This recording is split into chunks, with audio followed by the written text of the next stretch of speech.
on the death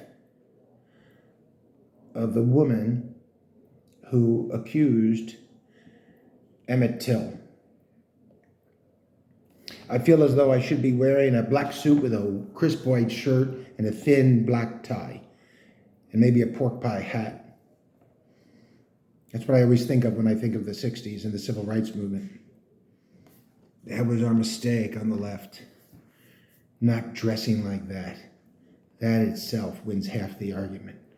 The dignity of the people marching.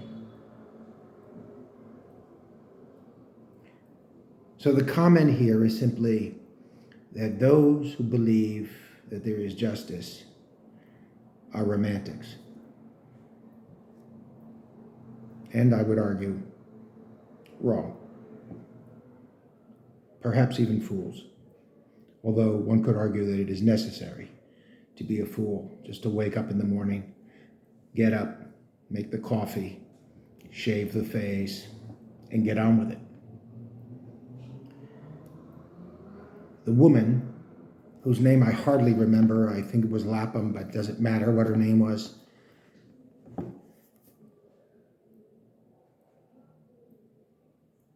died at the age of 88, wherever she died, in a bed, at home, in a nursing home. I won't say peacefully because I have no idea how she died, but let's assume she died in, shall we say, the normal course of things.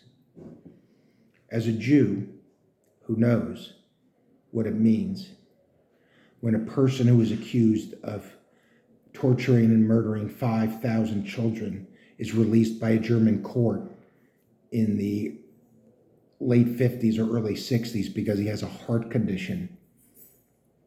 As a Jew who knows that you can walk the streets of Budapest or Prague, or you could have walked the streets, it's a diminishing business, isn't it? But you could have walked the streets of Budapest or Prague or Kielce or Dusseldorf or Munich or Dresden or Berlin or Paris or Lyon or Biarritz. Any number of hundreds of towns. And you could pass an old man who was a murderer of children, who passed his life simply as a baker or a machinist or a school teacher and went unpunished. And then when he died, went where? Well, we know where he went. He went to we not know where. That is to say, he didn't go anywhere. He just dissolved as the rest of us will, because there is no heaven, and there is no hell, and there is no purgatory, and there is no limbo. And many, many, many thousands of people in the South who tortured black people, humiliated black people, murdered black people, carried on their entire lives unpunished. And many torturers and murderers of Jews, the same. And many murderers in Spain of Republicans went unpunished. And your grandfather could have been murdered by that old man over there who's getting the bread right after you are.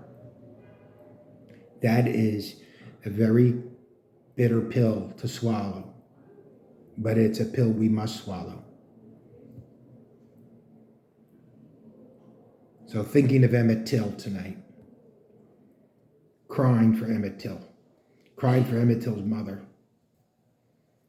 and remembering her extraordinary character and force that led her to insist that Emmit be buried in an open casket, and shocked and humiliated the United States. And Ronald Reagan was an heir to the people who killed Emmit Till.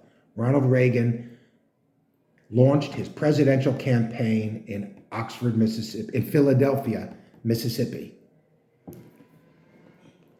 where I believe the 3 civil rights workers were murdered. Schwerner and 2 other guys. So Reagan is simply the next manifestation of what has been a long line of racist, murderous, vicious racists who disgrace humanity.